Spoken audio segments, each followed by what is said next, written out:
All right, folks, welcome back to the channel. If it's your first time, welcome to the channel. You see me with this cup, you know it's tea time, and you know what that means. It means we're about to do some reading. Okay, so I'm gonna read through some stuff. A lot of people don't like to take time to read some stuff, and I know that's the best way to really get your news. A lot of the news is sensationalism. So what we're going to talk about today is we're going to talk about this huge crypto bust that went down. All right. Today's tea is immune stress with elderberry lemon balm. So I like to put a honey in mine and put some coconut vanilla creamer in it.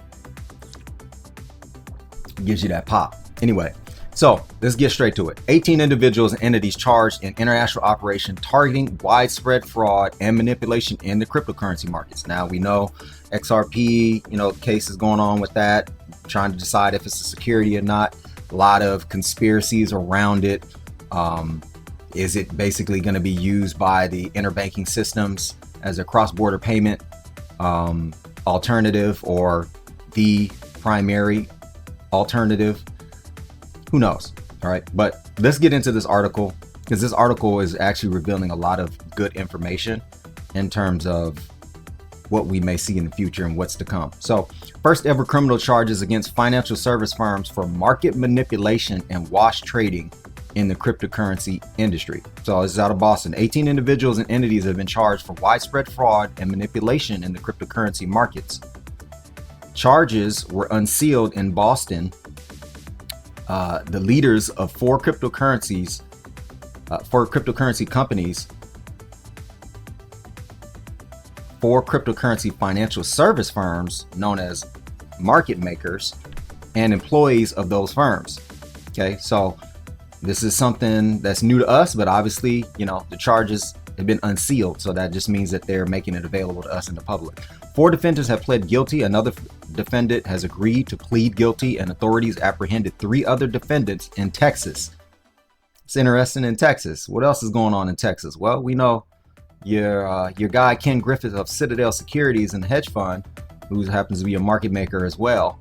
What is he doing? Well, we know that Ken Griffin and BlackRock are looking to have a crypto tokenized exchange for the stock market, and Texas looks like where they're going to put their flag, right? So it's just a little sidebar note. The United Kingdom and Portugal this week. So in the United States, Portugal, and the UK. Wow, three different countries. All right. More than 25 million in cryptocurrency has been seized, and multiple trading bots responsible for millions of dollars worth of wash trades for approximately 60 different cryptocurrencies have been deactivated, right? So obviously we know that they're using trading bots, and of course there's going to be probably some element of AI that's involved with that. According to the charging documents, the defendants who created cryptocurrency companies made false statements about their cryptocurrencies, in parentheses tokens, and executed sham trades in those tokens, i.e. wash trades, to create the appearance of trading activity that would make the tokens look like good investments. These deceptive tactics allegedly attracted new investors and purchasers, which resulted in an increase in the token's trading prices. The defendants are then alleged to have sold their tokens at the artificially inflated prices, a fraud commonly known as pump and dump. The largest of these cryptocurrency companies, Saitama, don't know if I'm pronouncing that right, probably doing it wrong, at one point had a multi-billion-dollar market value. So just sounds like your proverbial scheme, right? Create a false market and make it look like it has activity and liquidity, right? Because that's the key thing. If you're going to invest in something, you want to make sure that it has liquidity. So that's what they use all those trading bots for, right? Got to tell you, it's a lot of things and a lot of scams that you have to look out for nowadays. I was a stockbroker for a number of years, and I mean the amount of fraud that is out here that is trying to take the consumer and the individual's money, and some institutions, is absurd. Anyway, the cryptocurrency companies also allege hired financial services firms, market makers, to wash trade their tokens in exchange for payment, right? So they're going to pay someone to look as a market maker to go ahead and wash things up. As one market maker defendant who had agreed to plead guilty described the practice to a prospective client. The objective on the secondary market is to find other buyers from the community, people you don't know about or don't care about, because we have to make the other buyers lose money in order to make profit, right? So an intent, a clear intent to defraud the market and the people that they're selling these securities from, right? Nothing new here, right? Just a new skin on the same animal.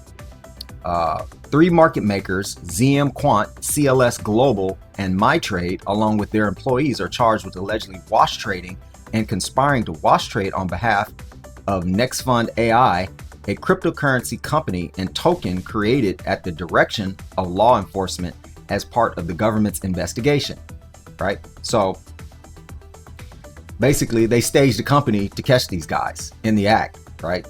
It's not an uncommon thing to do, something that FBI, CIA is known to create front companies in order to bust operations and to infiltrate, right? So they can get the most information, right? Because they need to be able to get as much information as possible to go ahead and bring charges that will actually stick. Because as we all know, there's a conviction rate of 90+% for federal cases. So they usually make sure that they have ample information and intel to be able to bring those charges so that they'll stick and they'll get a conviction. A 4th market maker, Dept, its CEO and 2 of its directors are also charged for perpetrating a similar scheme. Specifics regarding the defendants and conduct are detailed in the attachment below. So here's a little pullout right here. This investigation, the first of its kind, identified numerous fraudsters in the cryptocurrency industry. Wash trading has long been outlawed in the financial markets, and cryptocurrency is no exception. These are cases where an innovative technology, cryptocurrency, met a century-old scheme, the pump and dump. The message today is if you make false statements to trick investors, that's fraud, period. Our office will aggressively pursue fraud, including in the cryptocurrency industry, said Acting United States Attorney Joshua Levy. These charges are also a stark reminder of how vigilant online investors must be, and that doing your homework before diving in, to the digital frontier is critical.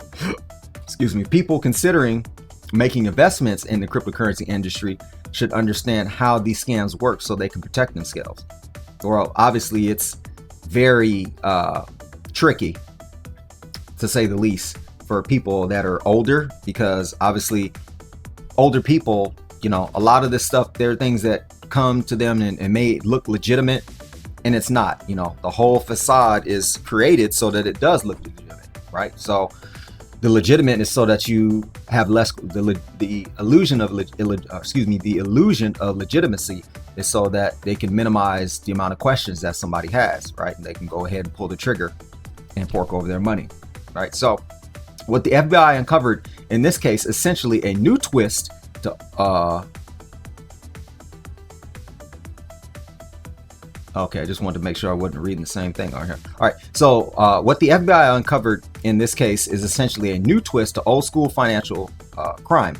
Operation Token Mirrors targeted nefarious token developers, promoters, and market makers in the crypto space. Now that's funny, right? So they chose that name obviously for a reason. Okay, so look at that. Operation Token Mirrors. Now, why do you think they chose that name? Well, they chose that name because of this company, most likely, the Mirror Protocol, right? So if you remember Mirror Protocol, as a friend of mine, Bricks, really put me on to a lot of this stuff in terms of Mirror Protocol. Mirror Protocol was something that was used to go ahead and basically create synthetics of real asset security. So for example, if you had a stock and you said, hey, well, we want to create a tokenized version of that stock, let's go ahead and create a platform that can go ahead and do that, right? So essentially this is pretty much the purpose, the sole purpose of Mirror Protocol. As you can see right here, it says synthetics protocol for on-chain price exposure to real-world assets, accessible to all, right? So they wanted everybody to be able to use this. So that name most likely came from Mirror Protocol. And of course, you know, they're not their last post, as you can see, was August 14th, 2022 is a pinned comment. Looks like that they have up here. All right. So, yeah. Anyway, get back here. So what we uncovered has resulted in charges against leadership of 4 crypto companies and 4 crypto market makers and their employees who accused of spearheading a sophisticated trading scheme that allegedly built honest investors out of millions of dollars, said Jody Cohen, special agent in charge of the Federal Bureau of Investigation Boston Division. The FBI took the unprecedented step of creating its very own cryptocurrency token, right, and company to identify, disrupt, and bring these alleged fraudsters to justice, right? So you got to look out for these things, right? Because there's the government that's involved with this, but the government's doing it in terms of trying to catch these criminals that are basically completely trying to defraud investors, which is a good thing. But obviously there becomes a slippery slope, because we know that the FBI and the CIA, they do create companies that are basically shell or front companies that may actually be doing a business, but their real intent is otherwise than what the business is actually engaged in. So just an interesting note there.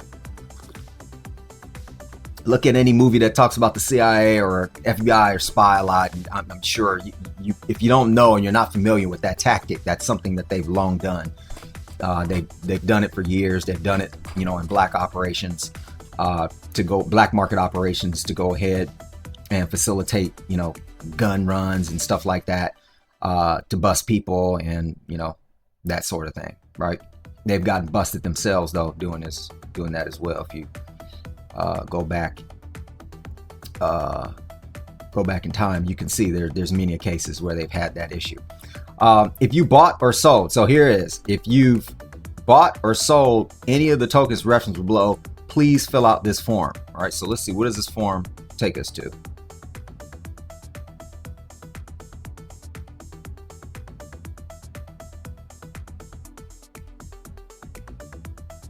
Okay, so this is the FBI.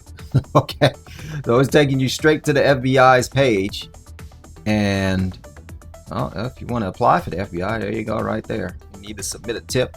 So basically, they're just telling you just go and report it.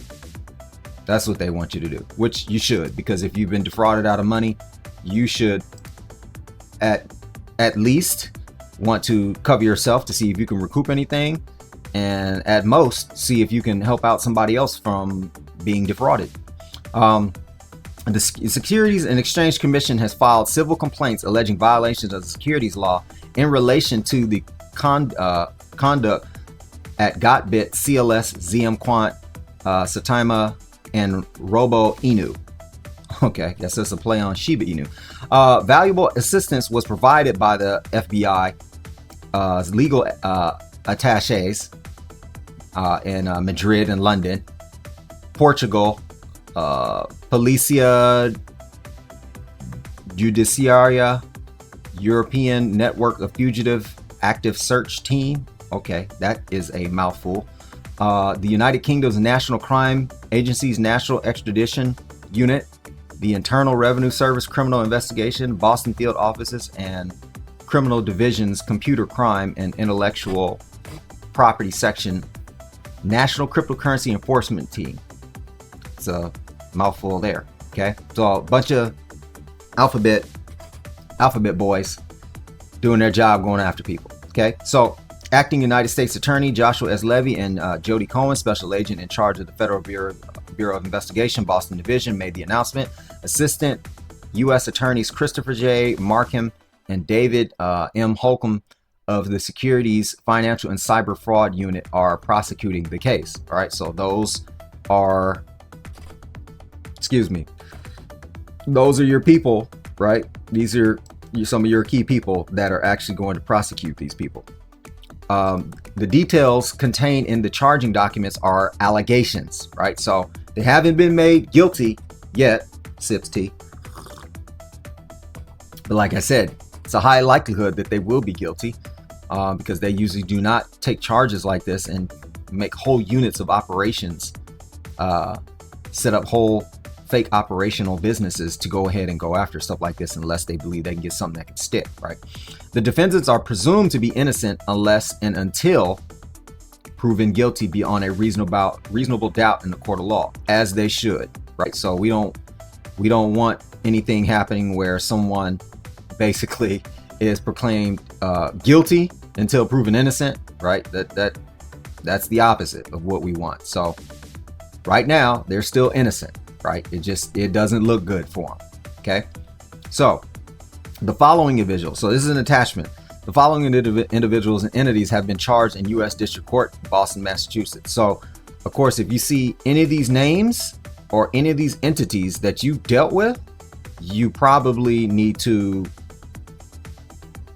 see, even if you successfully, let's say, made money with them and then you exited, you might be able to support the case by giving information, because hey, you never know, you could have made money, but you should have made more money than you did. So you never know. Not saying that you're going to get money out of that, but this can help a lot of people that have been defrauded, because as you can see, they've basically gangstered people out of their pocket by just setting up a completely fraudulent operation. Okay. I'm horrible at pronouncing names, but I'm hooked on phonics, so I'm gonna pronounce it. Alakesi, Andrunin, Fedor Kedrov, Kawai Jalili, Gotbit Consulting LLC, Gotbit. Okay. According to court documents, Gotbit was a well-known market maker in the cryptocurrency industry. Aleski Andrunin, 26, of Russian and Portugal, was Gotbit's chief executive officer and founder. Andrunin was arrested on October 8, 2024 in Portugal and awaits extradition.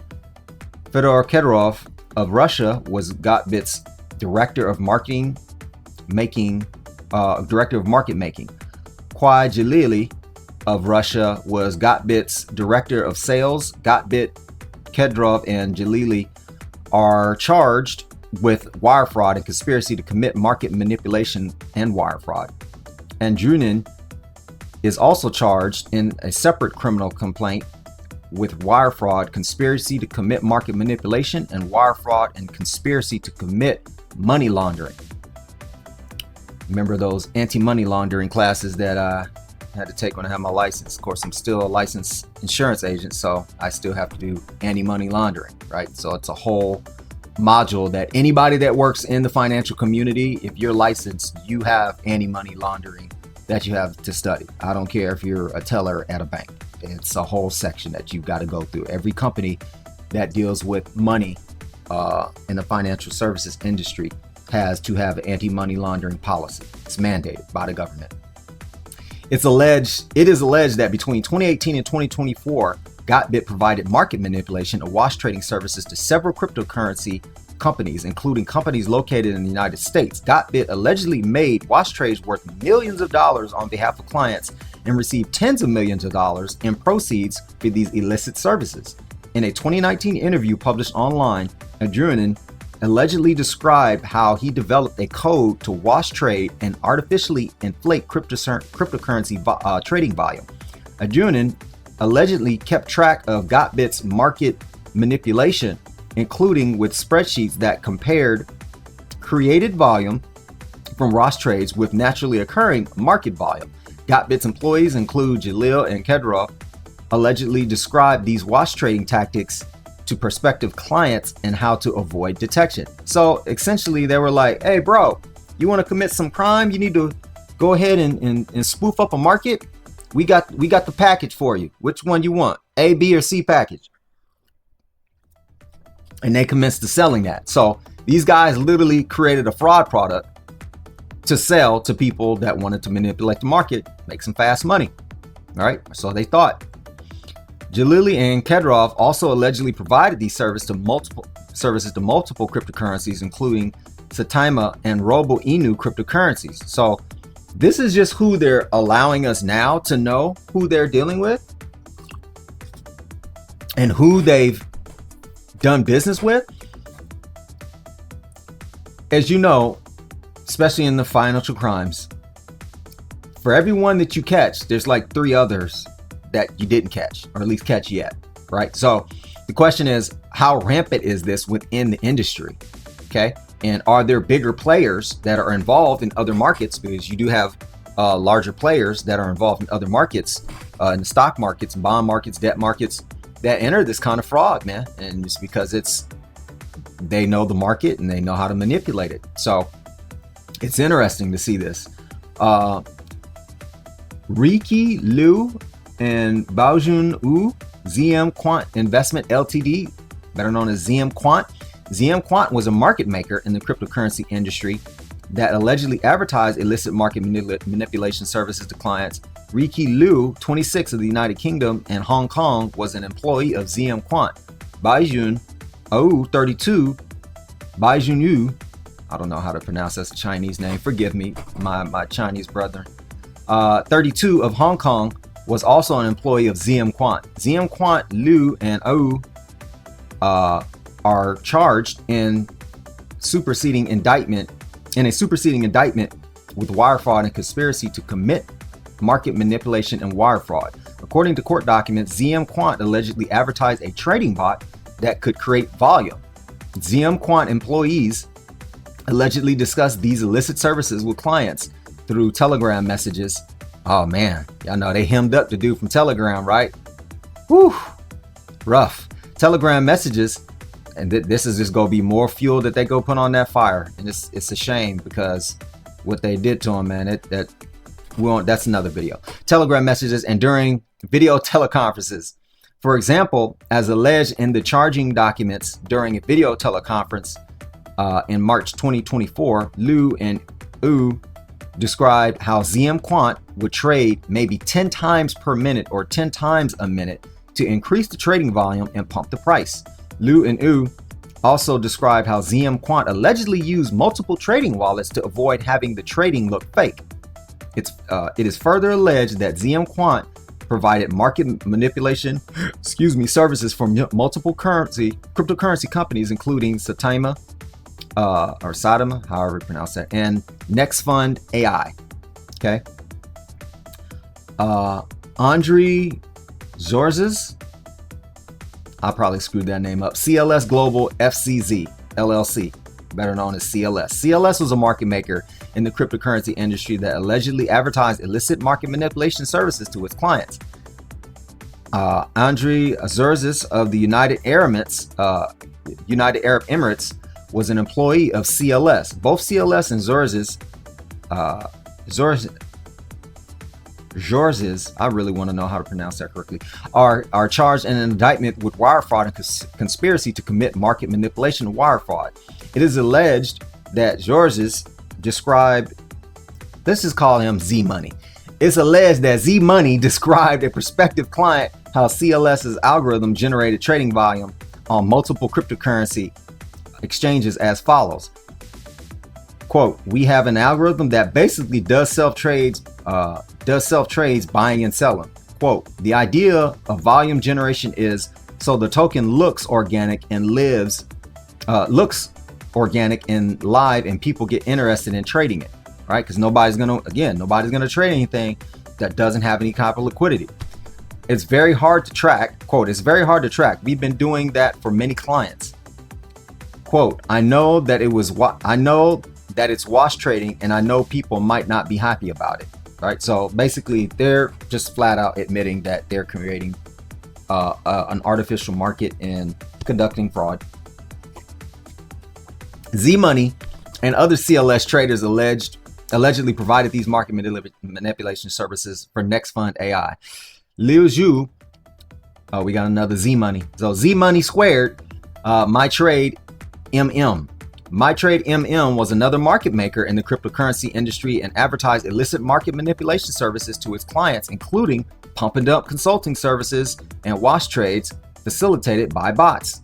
Liu Z-Money Squared, 39 of China and Canada, was the founder of MyTradeMM. Z-Money Squared is charged and has agreed to plead guilty to conspiracy to commit market manipulation and wire fraud. Now, you know what these guys did, man. These dudes started singing like Pavarotti, rest in peace, in an opera, because they all know they were shook and caught. Like, once they found out, they were like, oh man, so this whole thing was fake, and basically, you know, all of our stuff, you know, all of the tactics that we use. Yeah, all right. So it was probably like a race to the bottom. They probably literally just were completely just singing, just telling everything, right? Because they want to reduce their time. So they probably even played along with them for a while to go ahead and implicate the other people that were affiliated with it. So it'll be interesting how that story unfolds. Who knows? That might even be a documentary one day, or a crypto movie that somebody makes. In conversations with purported promoters of Next Fund AI, Zhou allegedly described MyTradeMM as superior to CLS. Oh, so they were in competition. So they said, hey, they got the goods, we got the best. All right. And GotBit, CLS and GotBit, because those market makers keep clients in the dark and control the pump and dump, which means they can do inside trading easily. So basically saying that, yeah, you know, you're hired for us to cheat for you, but they're basically going to cheat you inside of cheating the other people to help you make money. So they could be cheating you as well. All right.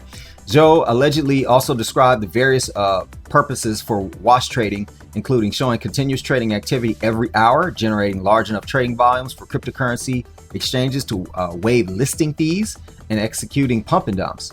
According to court documents, Zhou further described that the objective on the secondary market, right? Because there really was no market in the first place, was to find other buyers from the community, people you don't know about and don't care about, because we have to take the other buyers, have to make the other buyers lose money in order to make a profit, right? So that's what you have to do when you're doing a pump it up. Somebody's got to be on the losing end of that trade, right? Manpreet Kohli, Haroon Moshini, Namtran, Max Hernandez, Russell Armand, Vifam, Satima LLC. So Satama was a cryptocurrency company originally incorporated in Massachusetts in August 2021. Manpreet Kohli, 43, of the United Kingdom, was the CEO of Satama. Kohli was arrested in the United Kingdom on October 7th, 2024, and is awaiting extradition. Haroon Moshini, 37, of Texas, also worked at Satama. Moshini was arrested on October 7th, 2024, in the Southern District of Texas. Nam Tran, 32, of Vietnam, worked at Satama, is currently in Vietnam. Oh, that's interesting. So he's still in Vietnam, so he wasn't transported. Oh, maybe they're going to get him later. Kohli, Moshini, and Tran are each charged in superseding indictment with wire fraud, market manipulation, and conspiracy to commit wire fraud, commit market manipulation, and conduct an unlicensed money transmitting business. Max Hernandez, 36, of Massachusetts, and Russell Armand, 42, of Texas, also worked at Satama and are charged separately and have both pleaded guilty to market manipulation and conspiracy to commit wire fraud to operate unlicensed money transmitting businesses. Vifam, 32, of California. Cali, oh man, that's where I'm at. I'm in Cali, baby. I might have, who knows? Well, I was gonna say I might have even come across this dude or somehow, but probably not. It's probably at Northern Cali. It's where a lot of financial stuff is. Vifam, 32, of California, is also charged for conduct at a different cryptocurrency company, but as part of that guilty plea admitted to certain conduct involving Satama. Satama allegedly purported to create a series of products that could be used with its token, and at its peak boasted a market value of 7.5 billion. Goodness gracious. Satama's leadership allegedly made a variety of false public statements, including that Satama's business plan had been reviewed by regulators, that its leadership was not selling the Satama tokens they owned, and that the Satama token was coded in a way that prevented market manipulation. How you would do that, that seems like that's pretty impossible. To have a manipulation proof cryptocurrency, kind of hard, because if you have somebody buying it and actually just buying it and selling it, that nothing really would stop them from doing that. But anyway, according to charging documents, in reality, Saitama's leadership was very active in manipulating the market for Saitama token and secretly selling their Saitama token for tens of millions in profits. Saitama's market manipulation campaign allegedly began in or about July 2021, when leadership coordinated a series of small purchases spread across multiple cryptocurrency wallets. These traders were coordinated on Telegram, where this is bad. This is all bad, because all the good reasons that you have Telegram, when you have things like this on Telegram, it just makes it look like it's a cesspool of criminal activity that's going on, which probably the majority of activity that's going on is not necessarily even financially related. But anyway, these trades were coordinated on Telegram, where Armand allegedly explained that the goal was to create an illusion of massive buys and new holders to incite people to buy more. We want list of small buys to look like it's more buyers. Okay, so that's the idea. Saitama leadership allegedly confirmed their purchase to one another, discussing how they were successfully getting others to purchase the Saitama cryptocurrency and exchange pump it memes and gifts. So we know this dude. This dude's a popular character, right? And got to pump it up, right? Both of them pretty popular characters. Thereafter, Saitama leadership allegedly paid several market makers to wash trade the Saitama cryptocurrency on cryptocurrency exchanges, including Bitmart, LB Bank, and XT.com. The market makers that Saitama paid allegedly included ZM, Quant, and GotBit. Robo Inu Finance. Robo Inu. My tea is almost done, as this article is almost done, folks. Hang in there. We pulling through. We at the end. This is the end right here. So Robo Inu was a cryptocurrency and a token that Vifam created after she left. Oh, so this is a female. Okay, that's interesting. Not that females can't be criminals too. Give you equal opportunity to be a criminal. Vifam created after she left Saitama in 2021. Fam has been charged and agreed to plead guilty to conspiracy to commit market manipulation, to commit wire fraud, and to operate an unlicensed money transmitting business. Fam founded and promoted Robo Inu from the United States. Like Saitama, Robo Inu allegedly purported to create a series of products that could be used with its cryptocurrency. Beginning in about 2022, Robo Inu allegedly paid GotBit to artificially inflate the trading volume of Robo Inu token through wash trades on cryptocurrency exchanges such as Bitmart. All of these things that I'm reading to you right now are all things that are going to be cited in Congress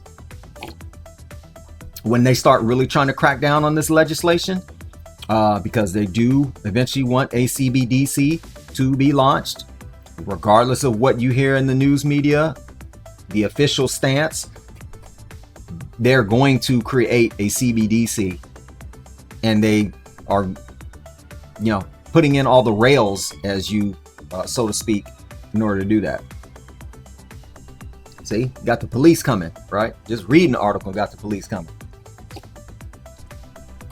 Michael Thompson, VZZN. VZZN was a cryptocurrency company and token that Armand created after he left Saitama in 2023. Michael Thompson, 50, of Virginia, also worked at VZZN. As with Armand, Thompson is charged and pleaded guilty to conspiracy to commit market manipulation. VZZN allegedly purported to a video streaming service that could be used with VZZN while promoting that service. Armand and Thompson allegedly also made misleading public statements about VZZN and artificially inflated the trading volume of the VZZN token through wash trades. Bradley Beatty, Lillian Finance LLC. Lillian Finance LLC. Okay, Lillian Finance was a cryptocurrency company and token founded by Bradley Beatty, probably Beatty, like Warren Beatty, maybe, 48 of Florida. Beatty is charged, let's call him B Dizzle. B Dizzle is charged in an indictment with wire fraud. Lillian Finance allegedly purported to use blockchain technology in the healthcare industry and use a portion of proceeds generated from token sales for charitable purposes. Always great way to scam someone is to make it look as good as possible, and you have something altruistic like a charitable cause.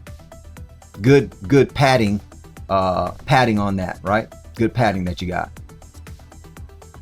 All right, so Beatty allegedly made a series of false statements about Lillian Finance to attract investors. For example, that he was a defense contractor and that he had addressed Congress on the topic of cryptocurrency. Thereafter, it is alleged that Beatty generated hundreds of thousands of dollars in proceeds from retail sales of the Lillian Finance token and misappropriated a portion of Lillian Finance's profits that were supposed to be used for charity. Is that a surprise? Probably not. And to close it out, the charge of market manipulation provides for a sentence of up to 20 years in prison, up to 3 years of supervised release, a fine of up to $5 million or twice the gross gain or loss from the offense, and forfeiture. Now, here's the thing. I have the question for the SEC, Department of Justice. Why doesn't the SEC have these same type of rules? See, they have these for other players, but then they don't have it for large firms. So I don't care, name any of the large firms, any of them that you probably and I probably deal with on a consistent basis, whether it be a bank or whatever. Why is it that I have a question? Why is it that they don't have this right here, twice the gross or gain or loss from the offense and forfeiture? Okay. Why is that? Now think about it. Merrill Lynch got dinged like 400. This is like maybe 6-7 years ago when Merrill Lynch got dinged because they were showing that they were using customer funds to trade securities on their own behalf. And it was like, a $450 million fine or something like that. But that was a $450 million fine. And it was like at the time, it was like the biggest fine. But how much money did they make off of doing that? See, that's the problem nowadays, is that when these firms, when they get hit with fines, these fines are just being considered as a product of conducting business now. These fines need to actually count, and they need to be like this, twice the gross. Like if companies were paying this, what I got highlighted, that right there, if they were paying that, no way in hell you'd have the amount of fraud and breaking of regulatory practices and laws in the financial industry if this was the standard. No way. I promise you it wouldn't be. I can show you, and maybe that's what I'll do one day. I can show you, I can go to name your financial firm. We can go straight to FINRA and look up the broker check and look at the information, and you can look at the disclosures that they have to make. When they get these charges, they have to disclose that, but they're not paying the fair fee of what they really should.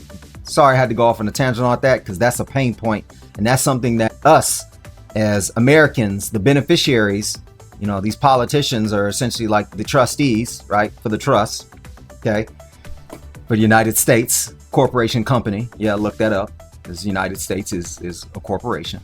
But I digress. This is something that needs to change and needs to be brought in, and needs to be a consistency in terms of the fines that get levied against companies. But anyway, the charge of wire fraud provides for a sentence of up to 20 years in prison, up to 3 years of supervised release, a fine up to $250,000 or twice the gross gain or loss from the offense, restitution and forfeiture.